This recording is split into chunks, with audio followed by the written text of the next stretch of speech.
ಎಲ್ರಿಗೂ ನಮಸ್ತೆ.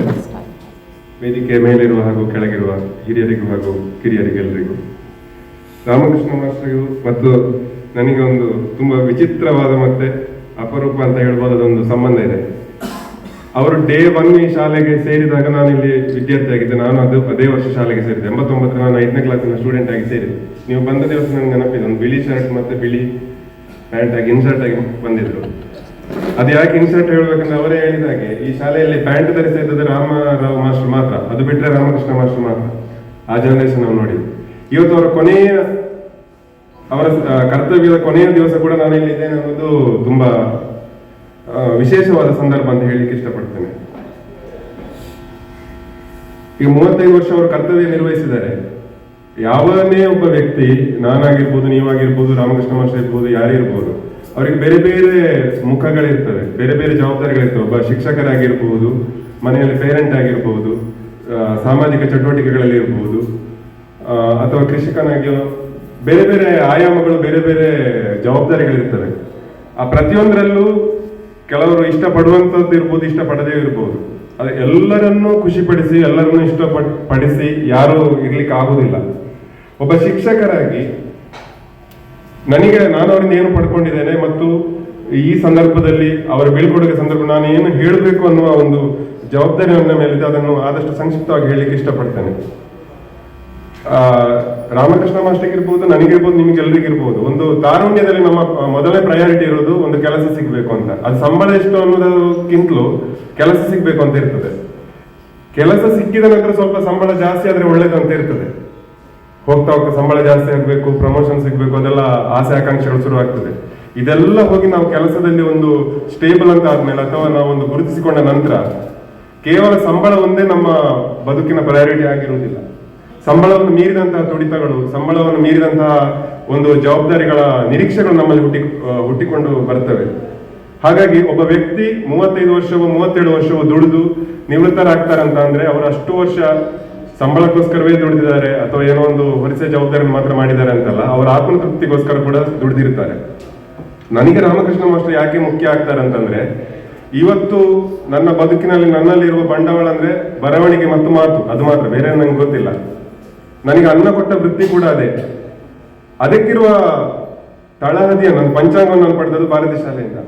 ನಾನು 4ನೇ ತರಗತಿವರೆಗೆ ಕೇರಳದ ಒಂದು ಶಾಲೆಗೆ ಕಲ್ತದ್ದು. ಅದು ನಾನು ತುಂಬಾ ಸಂಕೋಚದ ಮನುಷ್ಯನಾಗಿದ್ದೆ, ವ್ಯಕ್ತಿಯಾಗಿದ್ದೆ. ನಾನು ಯಾವತ್ತೂ ಸ್ಟೇಜನ್ನೇ ಹತ್ತಿರ್ಲಿಲ್ಲ. ಅಲ್ಲಿ ಮಾಸ್ಟರ್ಗಳು ತುಂಬಾ ಒತ್ತಾಯ ಮಾಡಿದ್ರೆ ನಂಗೆ ಸಂಕೋಚ ಆಗ್ತಿತ್ತು. ಇಲ್ಲಿ ಈ ಶಾಲೆಗೆ ಬಂದ ಮೇಲೆ 3 ವರ್ಷ ಕೂಡ ಇಲ್ಲಿ ನಾನು ಸೇರಿದ ವರ್ಷವೇ ನೀವು ಸೇರಿದ್ದು, ಅದೇ ವರ್ಷದಿಂದ ಇಡೀ ರಾತ್ರಿ ಸ್ಕೂಲ್ಡೇ ಆಗಿದೆ. ರುಕ್ಮಯ್ಯ ಮಾಸ್ಟರು ಆರಂಭದಲ್ಲಿ HM ಆಗಿದ್ರು, ಆಮೇಲೆ ಕೇರ ಮಾಸ್ಟರ್ HM ಆಗಿದ್ರು. 3 ವರ್ಷವೂ ನನಗೆ ನಾಟಕದಲ್ಲಿ ಲೀಡ್ ರೋಲ್. ಅದು ಹೇಗೆ ಮಾಡಿದ್ರೆ ನಂಗೆ ಗೊತ್ತಿಲ್ಲ. ನಾನು ಅಷ್ಟವರೆಗೆ ವೇದಿಕೆ ಹತ್ತಿದವನೇ ಅಲ್ಲ, ಅದೊಂದು ನಾಟಕದಲ್ಲಿ. ಇನ್ನೊಂದು, ಈಗ ನಾನಿಲ್ಲಿ ಮೈಕಲ್ಲಿ ನಿಂತು ಮಾತಾಡ್ತಾ ಇದ್ದೇನೆ, ಅದನ್ನು ನಿಸ್ಸಂಕೋಚವಾಗಿ ರಾಮಕೃಷ್ಣ ಮಾಸ್ಟರ್ ನಾನು ವೇದಿಕೆಗೆ ಹತ್ತಿಸಿದ್ದು, ಅದನ್ನು ತಯಾರು ಮಾಡಿದ್ದೆ. ಯಾಕಂದ್ರೆ ನಾನು ಹಿಂದೆ ಕೂಡ ಹೇಳಿದ್ದೇನೆ, ಶಶಿಕಾಲ್ ಟೀಚರ್ ರಿಟೈರ್ಮೆಂಟ್ ಸಮಾರಂಭದಲ್ಲಿ ಹೇಳಿದ್ದೇನೆ, ಶ್ರೀಕೃಷ್ಣ ಗೇಮ್ಸ್ ಕ್ಲಬ್ ಅಲ್ಲಿ ಮಕ್ಕಳ ದಿನಾಚರಣೆ ಆಗುವಾಗ ಅಲ್ಲಿ ಒಂದು ಭಾಷಣ ಸ್ಪರ್ಧೆ ಆಗ್ತದೆ. ಸುಜಯನಿಗೆ ಗೊತ್ತುಂಟು, ನಾನು ಸುಜಯ ಮತ್ತೆ ನಮ್ಮ ಪದ್ಯ ಹೇಳ್ತಾ ಇದ್ದೇನೆ ಬಾಲಚಂದ್ರ, ಅವರೆಲ್ಲ ರಾಮಕೃಷ್ಣ ಮಾಸ್ಟರ್ ಕರ್ಕೊಂಡು ಹೋಗ್ತಾ ಇದ್ರು. ಅಲ್ಲಿ ಹೇಗಂದ್ರೆ ಬೆಳಗ್ಗೆ 10 ಗಂಟೆಗೆ ಟಾಪಿಕ್ ಕೊಡ್ತಾರೆ. ಆ ಟಾಪಿಕ್ನ ಬಗ್ಗೆ ನಾವು ಭಾಷಣ ಮಾಡ್ಬೇಕು. ನಮಗೇನು ಗೊತ್ತಿಲ್ಲ, ಒಂದು ರಾಮಕೃಷ್ಣ ಮಾಸ್ಟರ್ ಇಲ್ಲದ್ರೆ ಕಲ್ಲುರಾಯ ಮಾಸ್ಟರ್ ನಮಗೆ ಬರೆದು ಕೊಡುದು, ಅದನ್ನ ನಾನು ಬಾಯಿಪಾಠ ಮಾಡಿ ಹೇಳುದು. 3 ವರ್ಷ ನನಗೆ ಬಹುಮಾನ ಸಿಕ್ಕಿದೆ ಅಂತ ನೆನಪು. ಆಮೇಲೆ ಶಾಲಾ ನಾಯಕನಾಗಿದ್ದೆ. ಇಲ್ಲಿ 2 ವರ್ಷ 6ನೇ ಮತ್ತು 7ರಲ್ಲಿ ಶಾಲಾ ನಾಯಕನಾಗಿದ್ದೆ. ನಾನು ಏನು ಹೇಳಿಕ್ಕೆ, ಅದು ನನ್ನ ವೈಯಕ್ತಿಕ, ನನಗೆ ಅವರು ಪ್ರೋತ್ಸಾಹ ಕೊಟ್ಟಿದ್ದಾರೆ. ಏನು ಹೇಳಲಿಕ್ಕೆ ಹೊರಟದ್ದು ಅಂದ್ರೆ, ನಾವು ಆ ವಯಸ್ಸಲ್ಲಿ ಇರಬಹುದಾದ ಯಾವುದೇ ಒಂದು ಪ್ರತಿಭೆಯನ್ನು, ಮಾತಾಡೋದಿರ್ಬೋದು, ಬರೆಯುವುದಿರ್ಬೋದು, ಕುಣಿಯುವುದಿರ್ಬೋದು, ಹಾಡುವುದಿರ್ಬೋದು, ಒಬ್ಬರು ಶಿಕ್ಷಕರು ಅದನ್ನು ಗುರುತಿಸಿ ನಿನ್ನಲ್ಲಿ ಇದು ಉಂಟು ಅಂತ ಹೇಳದೆ ಹೋದ್ರೆ ಅದು ಖಂಡಿತ ಮುಂದೆ ಅದು ಬೆಳೀತದೆ ಅಂತ ಹೇಳಲಿಕ್ಕೆ ಆಗುದಿಲ್ಲ. ಇದೊಂದು 600 ಮಕ್ಕಳಿದ್ದ ಶಾಲೆ. ನಂತರ ನಾವು ಹೋದಿಲ್ಲಿ ಗವರ್ಮೆಂಟ್ ಹೈಸ್ಕೂಲ್ಗೆ. ಅದೊಂದು ದೊಡ್ಡ ಸಮುದ್ರ. ಅಲ್ಲಿ ನಮ್ಮನ್ನು ಯಾರು ಗುರುತಿಸ್ತಾರೆ ಅಥವಾ ನಮ್ಮನ್ನು ಯಾರು ಕರೆದು ನೀನು ವೇದಿಕೆ ಹೋಗು ಅಂತ ಹೇಳಿ ಯಾರು ಕರೆಯುವುದಿಲ್ಲ. ಇದೆಲ್ಲ ಮುಗ್ದು ಶಾಲೆ ಕಾಲೇಜ್ ಮುಗ್ದ ನಂತರ ನಾವು ಸಮಾಜಕ್ಕೆ ಬರ್ತೇವೆ. ಅಲ್ಲಿ ಯಾರು ಕರೆದು ನಮಗೆ ಅವಕಾಶಗಳನ್ನು ಕೊಡುದಿಲ್ಲ. ಇಲ್ಲಿ ಮಾಸ್ಟರ್ ಹೇಳ್ತಾರೆ, ನೀನೊಂದು ಭಾಷಣ ಮಾಡ್ಬೋದು ಹೇಳ್ತಾರೆ, ಬರೆದು ಕೊಡ್ತಾರೆ, ವೇದಿಕೆ ಹತ್ತಿಸ್ತಾರೆ, ಮರುದಿವಸ ಒಳ್ಳೇದಾಗಿದೆ ಹೇಳ್ತಾರೆ, ತಪ್ಪಿದ್ರೆ ತಿತ್ತಾರೆ. ಆದ್ರೆ ಒಬ್ಬ ಮಾಸ್ಟ್ರು, ಒಬ್ರು ಟೀಚರು ನಮ್ಮನ್ನು ಗುರುತಿಸಿ ನಮಗೆ ಅದನ್ನು ತೋರಿಸಿಕೊಟ್ರೆ ಅದು ನಮ್ಮನ್ನು ಯಾವುದೋ ಲೆವೆಲ್ಗೆ ಕರ್ಕೊಂಡು ಹೋಗ್ಬೋದು. ನನಗೆ ಆಕಾಶವಾಣಿಯಲ್ಲಿ ಕೆಲಸ ಮಾಡುವ ಅವಕಾಶ ಕೂಡ ಸಿಕ್ಕಿತ್ತು. ಅಂದ್ರೆ ಆ ಮಾತು ಅದು ಶುರುವಾದ ಇಲ್ಲಿಂದ, ಮತ್ತು ಅದು ರಾಮಕೃಷ್ಣ ಮಾಸ್ಟರ್ ನನ್ನನ್ನು ಪ್ರೋತ್ಸಾಹ ಮಾಡಿ ಗುರುತಿಸಿದ್ದು, ಅದು ಯಾವತ್ತಿಗೂ ನೆನಪಿರ್ತದೆ.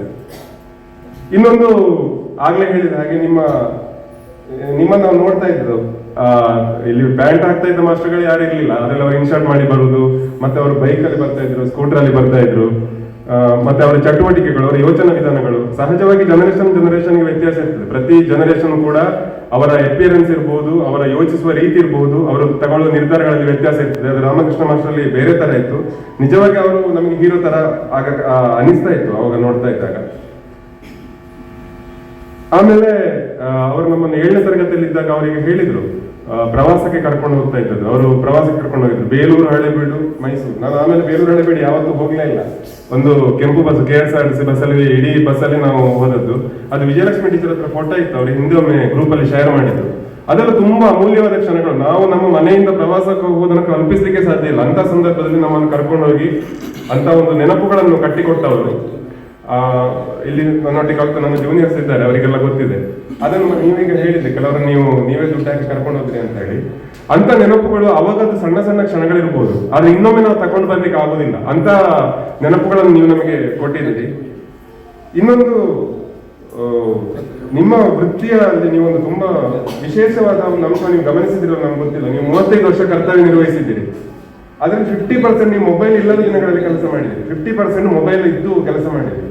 ಮೊಬೈಲ್ ಅನ್ನೋದು ನಮ್ಮ ಇಡೀ ಬದುಕನ್ನು ಬದಲಿಸಿದೆ. ಮೊಬೈಲ್ ನಮ್ಮ ಆಟಿಟ್ಯೂಡು, ನಮ್ಮಲ್ಲಿರುವ ಅಹಂಕಾರ, ನಮ್ಮಲ್ಲಿರಬಹುದಾದ ನಾವು ಯೋಚನೆ ಮಾಡುವ ರೀತಿ ಎಲ್ಲವನ್ನು ಮೊಬೈಲ್ ಬದಲಿಸಿದೆ.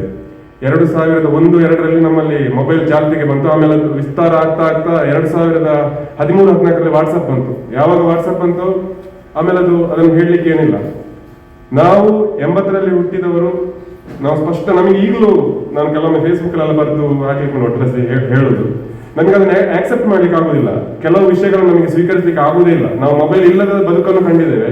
ನನಗೆ ಮೊಬೈಲ್ ಆದ ನಾನು ಕೆಲಸಕ್ಕೆ ಸೇರಿದ ಮೇಲೆ ಅಂತ ಕಾಲಘಟ್ಟದಲ್ಲಿ ನೀವು ಕೆಲಸ ಮಾಡಿದಿರಿ. ನಿಮ್ಮ ಬದುಕಿನ ಸುವರ್ಣ ಯುಗಗಳನ್ನು ನೀವು ನೋಡಿದಿರಿ. ಮಕ್ಕಳೇ ನೋಡುದಿಲ್ಲ ಅನ್ನೋ ದಿನಗಳನ್ನು ನೀವು ನೋಡಿದಿರಿ. ಮತ್ತು ಈಗ ಒಂದು ಅತ್ಯಂತ ಪ್ರಶಸ್ತ ಸಂದರ್ಭದಲ್ಲಿ ರಿಟೈರ್ಡ್ ಆಗ್ತಾ ಇದ್ದೀರಿ. ಅದನ್ನು ನಾನು ಯಾಕೆಂತ ಹೇಳ್ತೇನೆ, ಈಗ ಇದು ತುಂಬಾ ಚರ್ಚೆಗೊಳಗಾಗ್ತಾ ಇರೋ ವಿಷಯ. ಕೃತಕ ಬುದ್ಧಿಮತ್ತೆ ಅಂತ ಹೇಳ್ತೇವೆ, ಆರ್ಟಿಫಿಷಿಯಲ್ ಇಂಟೆಲಿಜೆನ್ಸ್ ಬರ್ತಾ ಇದೆ. ಎಲ್ಲ ಕ್ಷೇತ್ರಕ್ಕೂ ಇದು ಬರ್ತದೆ. ಒಂದು ಕಾಲದಲ್ಲಿ ನೀವು ನೋಡಿರ್ಬೋದು, ಪತ್ರಿಕೆಗಳು, ನಾನೊಬ್ಬ ಪತ್ರಿಕೆಯಲ್ಲಿ ಕೆಲಸ ಮಾಡುವ, ಪತ್ರಿಕೆಗಳಿಗೂ ಟಿವಿ ಬಂದಾಗ ಪತ್ರಿಕೆಯವರು ಹೇಳಿದ್ರಂತೆ ಪತ್ರಿಕೆ ಮುಚ್ಚಿ ಹೋಗ್ತದೆ, ಎಷ್ಟು ದಿನ ಇರುವುದಿಲ್ಲ ಅಂತ. ಟಿವಿ ಬಂತು. ಹೇಗೆ ಟಿವಿ ಬಂತು ಅಂದ್ರೆ, ಒಂದು ಆಂಟೆನಾ ಹಾಕಿ DD1 ನೋಡ್ತಾ ಇದ್ದೇವೆ. ಆಮೇಲೆ ಕೇಬಲ್ ಟಿವಿ ಬಂತು, ಆಮೇಲೆ ಡಿಶ್ ಟಿವಿ ಬಂತು, DTH ಬಂತು. DTH ಬಂದ ನಂತರ ಈಗ ಗೊತ್ತಿದೆ ನಿಮಗೆ ಯಾವ್ಯಾವ ಪ್ಲಾನ್ಗಳಿದೆ, ಏನೇನು ಹೇಗಿದೆ ಅಂತೇಳಿ. ಪ್ರತಿಯೊಂದು ನಮ್ಮ ಕಮ್ಯುನಿಕೇಶನ್ ಇದನ್ನು ಜಾಸ್ತಿ ಮಾಡ್ತಾ ಹೋಗ್ಬೇಕು. ಮೊಬೈಲ್ ಸಂಪರ್ಕದಲ್ಲಿ ಹಾಗೆ 2G, 3G, 4G, ಈಗ 5G ಅಲ್ಲಿದ್ದೇವೆ. ಪ್ರತಿಯೊಂದು ನಾವು ಆತಂಕ ಪಟ್ಟಿದ್ದೇವೆ, ಏನಾಗ್ತದೆ, ನಮ್ಮ ಸಂಸ್ಕೃತಿ ಏನಾಗ್ತದೆ, ಕಲಿಯುವಿಕೆ ಮಟ್ಟ ಏನಾಗ್ತದೆ, ನಾವು ತಿಳ್ಕೊಳ್ಳೋ ರೀತಿ ಹೇಗಾಗ್ತದೆ, ಅದೆಲ್ಲ ಬದಲಾಗಿದೆ. AI ಅನ್ನುವಂಥದ್ದು ಕೃತಕ ಬುದ್ಧಿಮತ್ತೆ ಪ್ರತಿ ಕ್ಷೇತ್ರದಲ್ಲಿ ಕೆಲಸವನ್ನು ಕಬಳಿಸ್ತಾ ಇದೆ. ಪ್ರತಿ ಕ್ಷೇತ್ರದಲ್ಲೂ ಧನಾತ್ಮಕವಾಗಿ ಋಣಾತ್ಮಕವಾಗಿ ತಗೊಂಡು ಹೋಗ್ತಾ ಇದೆ. ಏನೂ ಇಲ್ಲದನ್ನು ಇದ್ದ ಹಾಗೆ ತೋರಿಸುದು, ವ್ಯಕ್ತಿಯ ತೇಜೋವಧೆ ಮಾಡುದು, ಕ್ಷೇತ್ರದ ತೇಜೋವಧೆ ಮಾಡುದು, ಇಲ್ಲದನ್ನು ಇದ್ದ ಹಾಗೆ ತೋರಿಸುದು, ಕುಹಕ ಮಾಡುದು, ರಾಜ್ಞರನ್ನು ತಿಳಿದವರನ್ನು ಕುಹಕ ಮಾಡುದು, ಇದು ಮಾಡ್ತಾ ಇದೆ. ಮತ್ತೆ ಕೆಲಸವನ್ನು ಕಬಳಿಸ್ತಾ ಇದೆ. ಶಿಕ್ಷಣ ಕ್ಷೇತ್ರದಲ್ಲಿ, ಮಾಧ್ಯಮ ಕ್ಷೇತ್ರದಲ್ಲಿ, ಯಾಂತ್ರಿಕವಾದ ವಿಷಯಗಳಲ್ಲಿ, ಕಚೇರಿ ಕೆಲಸಗಳು, ಪ್ರತಿಯೊಂದನ್ನು AI ಕಬಳಿಸ್ತಾ ಇದೆ. ಇವಾಗ ಇದೊಂದು ಪಾದಾರ್ಪಣೆ ಮಾಡಿದೆ ಅಷ್ಟೇ. ಪಾದಾರ್ಪಣೆ ಮಾಡಿ ಸಾಕಷ್ಟು ಚರ್ಚೆಗಳಿಗೆ ಕಾರಣ ಆಗ್ತಾ ಇದೆ. ಇದು ಇನ್ನು ಹೆಚ್ಚು ವರ್ಷ ಇಲ್ಲ, ಒಂದು 2-3 ವರ್ಷದಲ್ಲಿ ಶಿಕ್ಷಣ ಕ್ಷೇತ್ರಕ್ಕೂ ಬರ್ತದೆ. ಆಗ ಶಿಕ್ಷಕರು ಹೇಳ್ತಾರೆ ನಮ್ಮ ಕೆಲಸ ಹೋಗ್ತದೆ ಅಂತ. ಈಗ ನಮ್ಮ ಮಾಧ್ಯಮದಲ್ಲಿ ಕೆಲಸ ಹೋಗ್ತಾ ಇದೆ. ಇಂಗ್ಲಿಷ್ ಮಾಧ್ಯಮದಲ್ಲಿ 50% ಅಷ್ಟು ಕೆಲಸ ಹೋಗಿದೆ ಅಂತ ಹೇಳಿ ಕೆಲವು ಸಮೀಕ್ಷೆಗಳು ಹೇಳ್ತಾ ಇದೆ. ನಾವು ಮಾಡುವ ಎಲ್ಲಾ ಕೆಲಸವನ್ನು ಆರ್ಟಿಫಿಷಿಯಲ್ ಇಂಟೆಲಿಜೆನ್ಸ್, ಒಂದು ಕಂಪ್ಯೂಟರ್, ಮೊಬೈಲ್ ಇದ್ದು ಆರ್ಟಿಫಿಷಿಯಲ್ ಇಂಟೆಲಿಜೆನ್ಸ್ ಆ್ಯಪ್ಗಳಿದ್ರೆ ಅದು ಮಾಡ್ತದೆ. ಅದೆಲ್ಲ ದಾಳಿ ಇಡುವ ಮೊದಲೇ ನೀವು ಅರ್ಹವಾಗಿ ನಿವೃತ್ತರಾಗ್ತಾ ಇದ್ದೀರಿ. ಭವಿಷ್ಯದಲ್ಲಿ ಇದು ಕೂಡ ಶಿಕ್ಷಣ ಕ್ಷೇತ್ರವನ್ನು ಕಾಡ್ಲಿಕ್ಕಿದೆ. ಮೊಬೈಲ್ ಇದ್ದು ಮತ್ತು ಮೊಬೈಲ್ ಇಲ್ಲದೆ. ಈಗ ಬಹುಶಃ ಈಗ ಸೇರಿರುವ ಈಗಿನ ಕಿರಿಯ ಶಿಕ್ಷಕರೆಲ್ಲ ಬಹುಶಃ ಮೊಬೈಲ್ ಇದ್ಕೊಂಡು ಆ ಟೈಮಲ್ಲಿ ಕಲಿತವರು. ನಿಮ್ಮ ಬದುಕಿನ ಕುರಿತಾದ ನಿಮ್ಮ ಪರ್ಸೆಪ್ಷನ್ ಬೇರೆ ಇರ್ತದೆ. ನಾವು ಮೊಬೈಲ್ ಇಲ್ಲದೆ ಕಾಲೇಜನ್ನು ಮುಗಿಸಿದವರು ಬದುಕಿನ ಕುರಿತಾದ ನಮ್ಮ ನಿರೀಕ್ಷೆಗಳು, ನಾವು ಅದನ್ನು ತಗೊಳ್ಳುವ ರೀತಿ ವ್ಯತ್ಯಾಸ ಇರ್ತದೆ. ಅದು ನಾವು ತುಂಬಾ ಹಿಂದುಳಿದೇವೆ ಅಂತ ಅನಿಸ್ತದೆ. ಇದು ತಲೆಮಾರಿನಿಂದ ತಲೆಮಾರಿಗೆ ಬದಲಾಗ್ತಾ ಹೋಗ್ತದೆ. ನಮ್ಮ ಮುಂದಿನವರು ತುಂಬಾ ಮುಂದೆ ಹೋಗಿದ್ದಾರೆ ಅಂತ ಅವರ ಜೊತೆಗೆ ನಮಗೆ ಓಡ್ಲಿಕ್ಕೆ ಆಗುದಿಲ್ಲ. ನಮ್ಮ ಹಿಂದಿನವರು ತುಂಬಾ ಹಿಂದೆ ಇದ್ದಾರೆ, ಇವರಿಗೆಲ್ಲ ಮೊಬೈಲ್ ಬಳಸಲಿಕ್ಕೆ ಬರುದಿಲ್ಲ, ಫೇಸ್ಬುಕ್ ಯೂಸ್ ಮಾಡ್ಲಿಕ್ಕೆ ಬರುದಿಲ್ಲ ಅಂತ ನಾವು ಅನ್ಕೊಳ್ತಾ ಇದ್ದೇವೆ. ಆದ್ರೆ ನಮ್ಮ ನಂತರದವರು ಇನ್ಸ್ಟಾಗ್ರಾಮ್ ಅನ್ನು ಮಾತ್ರ ಬಳಸುವ ಒಂದು ಯುಗ ಇದೆ, ರೀಲ್ಸ್ ಅನ್ನು ಮಾತ್ರ ಬಳಸುವ ಒಂದು ಯುಗ ಇದೆ. ಅವರನ್ನು ನೋಡಿದಾಗ ನಾವು ತುಂಬಾ ಹಿಂದೆ ಇದ್ದೇವೆ ಅಂತ ಅನಿಸ್ತದೆ.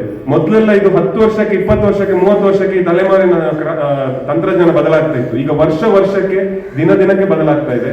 ಅಂತಹ ಕಾಲಘಟ್ಟದಲ್ಲಿ ನೀವು ನಿವೃತ್ತಿಯನ್ನು ಹೊಂದ್ತಾ ಇದ್ದೀರಿ. ಒಂದು ಲೆಕ್ಕದಲ್ಲಿ ಒಳ್ಳೇದಂತ ಅನಿಸ್ತದೆ. ಈ ತಾಂತ್ರಿಕ ಸ್ಟ್ರೆಸ್ ಅದು ನಮ್ಮ ಮನಸ್ಸಿಗೆ ಒಂದು ಒತ್ತಡ ಕ್ರಿಯೇಟ್ ಮಾಡ್ತದೆ. ಅಂತ ಸಂದರ್ಭದಲ್ಲಿ ನಿವೃತ್ತರಾಗ್ತಾ ಇದ್ದೀರಿ. ಮುಂದೆ ತುಂಬಾ ಸವಾಲಿದೆ, ಶಿಕ್ಷಣ ಕ್ಷೇತ್ರಕ್ಕೂ ಸವಾಲಿದೆ, ಶಿಕ್ಷಕರಿಗಿದೆ, ಎಲ್ಲರಿಗೂ ಇದೆ, ವಿದ್ಯಾರ್ಥಿಗಳಿಗಿದೆ. ಅದೊಂದು. ಇನ್ನೊಂದು ಕೊನೆಯದಾಗಿ ನಾನು ಹೇಳುವಂಥದ್ದು, ರಾಮಕೃಷ್ಣ ಮಾಸ್ಟರ್ ನಮಗೆ ಮಾಸ್ಟರ್ ಆಗಿದ್ದ ಕಾಲದಲ್ಲಿ, ನಾನು ಸ್ಟೂಡೆಂಟ್ ಆಗಿದ್ದ ಕಾಲದಲ್ಲಿ ಒಂದು ವಿಷಯವನ್ನು ಮೊಬೈಲನ್ನು ಬಿಟ್ಟು ಮಾತಾಡ್ತಾ ಇದ್ದು, ವಿಷಯವನ್ನು ತಕೊಳ್ಳುವ ರೀತಿ, ಒಂದು ಹಿತವಚನವನ್ನು ಸ್ವೀಕರಿಸುವ ರೀತಿ, ತಪ್ಪನ್ನು ಒಪ್ಪಿಕೊಳ್ಳುವ ರೀತಿ, ಮತ್ತೆ ನಾವು ಅವರಿಗೆ ಭಯ ಪಡ್ತಾ ಇದ್ದು, ಗೌರವ ಕೊಡ್ತಾ ಇದ್ದ ರೀತಿಗೂ ಇವತ್ತು ಬರ್ತಾ ಇರುವ ಜನರೇಷನ್ ಅವರಿಗೆ ಇರುವುದಕ್ಕೂ ತುಂಬಾ ವ್ಯತ್ಯಾಸ ಇದೆ. ಅದು ಶಾಲೆಯಲ್ಲಿ ಬರುವ ವಿದ್ಯಾರ್ಥಿಗಳಿರ್ಬೋದು, ನಮ್ಮ ಕಚೇರಿಗಳಿಗೆ ಹೊಸದಾಗಿ ಕೆಲಸಕ್ಕೆ ಸೇರಿದವರಿರ್ಬೋದು, ಸಹನೆ ಕಡಿಮೆ ಆಗಿದೆ. ತಪ್ಪುಗಳನ್ನು ಒಪ್ಪಿಕೊಳ್ಳುವುದಿಲ್ಲ, ಸಮರ್ಥಿಸುವುದು, ಮತ್ತೆ ಅದಕ್ಕೆ ಸಬೂಬುಗಳನ್ನು ಹೇಳುದು, ತಿದ್ದಿಕೊಳ್ಳದೇ ಇರುವುದು, ತಪ್ಪುಗಳನ್ನು ಹೇಳಿದವನನ್ನೇ ದೂಷಿಸುವುದು, ಅಂತ ಒಂದು ಪರಿಸ್ಥಿತಿ ತಲುಪಿದ್ದೇವೆ. ಅದು ಶಾಲೆಯಲ್ಲಿ ಆಗ್ತದೆ, ನನಗೆ ಗೊತ್ತಿದೆ. ಶಿಕ್ಷಕರಿಗೆ ಹೊಡಿಲಿಕ್ಕೆ ಹೋಗುವವರೆಗೆ ಬರುವುದು, ಅಥವಾ ಶಿಕ್ಷಕರು ಹೊಡೆಯುವುದಿಲ್ಲ ಅಂತ ಗೊತ್ತಿದೆ, ಫೈಲ್ ಮಾಡ್ಲಿಕ್ಕೆ ಆಗುದಿಲ್ಲ ಅಂತ ಗೊತ್ತಿದೆ. ಇದನ್ನೆಲ್ಲ ಅಡ್ವಾಂಟೇಜ್ ತಕೊಂಡು ದುರಹಂಕಾರದಿಂದ ವರ್ತಿಸುವುದು ತುಂಬಾ ಶೋಚನೀಯ ಪರಿಸ್ಥಿತಿ. ಅಂತಹ ಒಂದು ಕಾಲಘಟ್ಟದಲ್ಲಿ ನಾವಿದ್ದೇವೆ. ಆ ಒಂದು ಕಾಲಘಟ್ಟದಲ್ಲಿ ನಿವೃತ್ತರಾಗ್ತಾ ಇದ್ದಾರೆ. ನಿಮ್ಮ ಮುಂದೆ ನಿಮ್ಮ ಸಕ್ಸಸರ್ ಇದ್ದಾರಲ್ಲ, ಅವರು ಈ ಎಲ್ಲ ಸವಾಲುಗಳನ್ನು ಮುಂದಿಟ್ಟುಕೊಂಡು ಬದುಕಬೇಕು. ಏನಿದೆ, ಆಟಿಟ್ಯೂಡ್ ಬದಲಾಗಿದೆ, ಆಯ್ಕೆಗಳು ಜಾಸ್ತಿ ಇದೆ. ಮೊದಲು ಒಂದು ಕೆಲಸ ಸಿಕ್ಕುದಿದ್ರೆ ತುಂಬಾ ನಯವೇನ ಹೋಗ್ತದೆ. ಇವತ್ತು ತುಂಬಾ ಆಯ್ಕೆಗಳಿದೆ ನಮ್ಮಲ್ಲಿ. ಯಾವಾಗ ಆಯ್ಕೆಗಳಿದೆಯೋ ಆಗ ನಾವು ತಿದ್ದಿಕೊಳ್ಳುವ ಅವಶ್ಯಕತೆ ಇಲ್ಲ. ನಾನು ಹೋದದೇ ದಾರಿ ಅನ್ನೋ ಒಂದು ದುರಹಂಕಾರ ಇರ್ತದೆ. ಅಂತಹ ಒಂದು ಶೋಚನೀಯ ಪರಿಸ್ಥಿತಿ ನಾವಿದ್ದೇವೆ. ಅದು ಮುಂದೆ ನಮ್ಮನ್ನೆಲ್ಲ ಬಾಧಿಸಲಿಕ್ಕಿದೆ. ಅದು ಬರೋದಕ್ಕಿಂತ ಮೊದಲೇ ಸರ್ ರಿಟೈರ್ಡ್ ಆಗ್ತಾ ಇದ್ದಾರೆ. ಇನ್ನೊಂದು ನನಗೆ ಆವಾಗಿನ ನೆನಪಾಗ್ತಾ ಇರೋದು, ಅವರನ್ನು ನಿವೃತ್ತರಾಗ್ತಾ ಇರೋ ಮಾಸ್ಟರ್ ತರ ಕಾಣೋದಿಲ್ಲ. ಒಬ್ರು ರಾಮಕೃಷ್ಣ ಮಾಸ್ಟರ್, ಒಂದು ನನ್ನ ಮಾಸ್ಟರ್ ಆಗಿದ್ದ ಪ್ರೀತಿಗಿರ್ಬೋದು. ಇನ್ನೊಬ್ರು ನಮಗೆ ಜಯರಾಮ್ ಶೆಟ್ಟಿ ಅಂತ ಮಾಸ್ಟರ್ ಇದ್ರು ಹೈಸ್ಕೂಲಲ್ಲಿ. ಅವರು ಇವರಿಗಿಂತ ಹೆಂಗ್ ನಾನು ಸರ್ ಹತ್ರ ಹೇಳ್ತಿದ್ದೇನೆ, ಸರ್ ನೀವು ಗೊತ್ತಾಗುದಿಲ್ಲ ರಿಟೈರ್ಡ್ ಆದಂತ. ಹೌದು, ನಾನು ರಿಟೈರ್ಡ್ ಆಗಿದ್ದೇನೆ. ಅವ್ರು ಈಗಲೂ ಹಾಗೆ ಇದ್ದಾರೆ. ಅವ್ರು ಈಗಲೂ ನನ್ನ ಸಂಪರ್ಕದಲ್ಲಿದ್ದಾರೆ, ಮೆಸೇಜ್ ಎಲ್ಲ ಮಾಡ್ತಾರೆ. ಒಬ್ರು ಅವರು, ಇನ್ನೊಬ್ರು ರಾಮಕೃಷ್ಣ ಮಾಸ್ಟರ್. ಅವರ ವಯಸ್ಸಿಂದ ಅವ್ರು ಹೇಳಿ ರಿಟೈರ್ಡ್ ಆಗಿದೆ ಅಂತ ಅನ್ಕೊಳ್ಬಹುದು, ಬಿಟ್ರೆ ನಮಗೆ ಅವರು ನಿವೃತ್ತರಾದ ಹಾಗೆ ವಯೋವೃದ್ಧರಾಗಿ ಆ ಥರ ಏನು ಕಾಣುವುದಿಲ್ಲ. ಮತ್ತೆ ನಾವು ಕೂಡಿಟ್ಟ ಸಂಪತ್ತು ಇರಬಹುದು, ನಾವು ಗಳಿಸಿದ ಪ್ರೀತಿ ಇರಬಹುದು, ಗಳಿಸಿದ ಆಸ್ತಿ ಇರಬಹುದು, ಏನೇ ಇದ್ರು ನಮ್ಮನ್ನು ಕೊನೆ ತನಕ ಚೆನ್ನಾಗಿ ಕಾಪಾಡಿಕೊಳ್ಳೋದು ಆರೋಗ್ಯ. ಆ ಆರೋಗ್ಯ ನಿಮ್ಮ ಜೊತೆ ಇರಬೇಕು ಅಂತ ನಾನು ಆಶಿಸ್ತೇನೆ. ಆರೋಗ್ಯ ಒಂದಿದ್ರೆ ನಾವು ಏನನ್ನು ಮಾಡ್ಕೊಳ್ಬಹುದು. ಆರೋಗ್ಯ ಕೈ ಕೊಟ್ಟರೆ ಏನ್ ಮಾಡ್ಲಿಕ್ಕೆ ಆಗುದಿಲ್ಲ. ಆ ಆರೋಗ್ಯ ನಿಮ್ಮ ಜೊತೆ ಯಾವಾಗಲೂ ಇರ್ಬೇಕು ಅಂತ ನಾನು ಆಶಿಸ್ತೇನೆ. ಮತ್ತೆ ಇನ್ನೊಂದು ಕೊನೆಯ ವಾಕ್ಯ, ಹಿಂದೆ ನಾವು ಒಬ್ಬರು ಮೇಸ್ಟರ್ ರಿಟೈರ್ಡ್ ಆದಾಗ, ಟ್ರಾನ್ಸ್ಫರ್ ಆದಾಗ, ಅಥವಾ 7ನೇ ಕ್ಲಾಸ್ 10ನೇ ಕ್ಲಾಸ್ PUC ಫೈನಲ್ ಡಿಗ್ರಿ ಬಿಟ್ಟು ಹೋಗುವಾಗ ಅಗಲುದು ಅಂತ ಹೇಳ್ತಾ ಇದ್ದೆ. ಒಂದು ಆಟೋಗ್ರಾಫ್ ಅಂತ ಪುಸ್ತಕ ಮಾಡಿ ಬರೆಸ್ತಾ ಇದ್ರು. ಈಗ ಲಿಟರಲಿ ಯಾರು ಯಾರಿಂದ ಅಗಲುದಿಲ್ಲ. ಇದೊಂದು ಶಿಷ್ಟಾಚಾರ ಅಷ್ಟೇ. ಮಾಸ್ಟರ್ ರಿಟೈರ್ಡ್ ಆಗ್ತಾ ಇದ್ದಾರೆ, ಇದೊಂದು ಸ್ಟೇಜ್, ಇದೊಂದು ಶಿಷ್ಟಾಚಾರ. ಯಾರು ಯಾರನ್ನು ಅಗಲುದಿಲ್ಲ. ಈಗ ಯಾರಾದ್ರೂ ಆಟೋಗ್ರಾಫ್ ಮಾಡ್ತಾರ? ಆಟೋಗ್ರಾಫ್ ಪುಸ್ತಕ ಯಾರು ಬರೆಯುದಿಲ್ಲ, ಯಾಕಂದ್ರೆ ಯಾರು ಅಗಲುದಿಲ್ಲ. ಆತರ ಇತ್ತು. ನಾನು ಆಗ ಕೇಳ್ತಾ ಇದ್ದೆ, TR ಗೌಡ್ ಮಾಸ್ಟರ್ ಎಲ್ಲಿ ಹೋಗಿದ್ದಾರೆ, ಯಾರಿಗೂ ಗೊತ್ತಿಲ್ಲ, ಅವ್ರ ಕಾಂಟ್ಯಾಕ್ಟೇ ಇಲ್ಲ. ಅಂದ್ರೆ ಹಿಂದೆ ಯಾರಾದ್ರೂ ಹೋದ್ರೆ ಅವ್ರು ಹೋದ್ರೆ ಅವರ ನಂಬರ್ ಇರುವುದಿಲ್ಲ, ವಿಳಾಸ ಇರುವುದು, ಏನೂ ಇರುವುದಿಲ್ಲ. ಈಗ ಪರಿಸ್ಥಿತಿ ಹಾಗಿಲ್ಲ. ಇದೊಂದು ಶಿಷ್ಟಾಚಾರಕ್ಕೋಸ್ಕರ ಬೀಳ್ಕೊಳ್ಳಿಕ್ಕೆ ಸಮಾರಂಭ. ಯಾರು ಯಾರನ್ನು ಅಗಲುದಿಲ್ಲ, ಸಂಪರ್ಕ ಇರ್ತದೆ. ಮತ್ತು ಆಗಲೇ ಹೇಳಿದಾಗ ನಾವು ಗಳಿಸಿಕೊಂಡ ಯಾವುದೇ ಭೌತಿಕವಾದ ಲೌಕಿಕವಾದ ವಿಷಯಗಳು ನಮ್ಮ ಜೊತೆಗೆ ಇರುವುದಲ್ಲ. ನಮಗೆ ಮನಃಶಾಂತಿ, ನಾನು ಮಾಡಿದ ಆ ಖುಷಿ ಏನಿರ್ತದೆ, ತೃಪ್ತಿ ಏನಿರ್ತದೆ, ಪ್ರೀತಿ ಏನಿರ್ತದೆ ಗಳಿಸಿದ, ಅದು ನಮ್ಮ ಜೊತೆಗೆ ಇರ್ತದೆ. ಒಳ್ಳೆಯ ಆರೋಗ್ಯ ಇರಲಿ, ಒಳ್ಳೆಯ ಅವಕಾಶಗಳು ನಿಮ್ಮನ್ನು ಅರಸಿಕೊಂಡು ಬರಲಿ, ಮತ್ತು ನಿಮ್ಮ ಸಂಪರ್ಕ ಯಾವಾಗಲೂ ಹೀಗಿರಲಿ ಅಂತ ಹೇಳ್ಕೊಂಡು, ನಾನು ಹೇಳಿದಲ್ಲಿ ಏನಾದರೂ ವ್ಯತ್ಯಾಸ ಇದ್ದರೆ ಕ್ಷಮಿಸಬೇಕು ಅಂತ ಹೇಳ್ತಾ ನನ್ನ ಮಾತನ್ನು ಮುಗಿಸ್ತೇನೆ.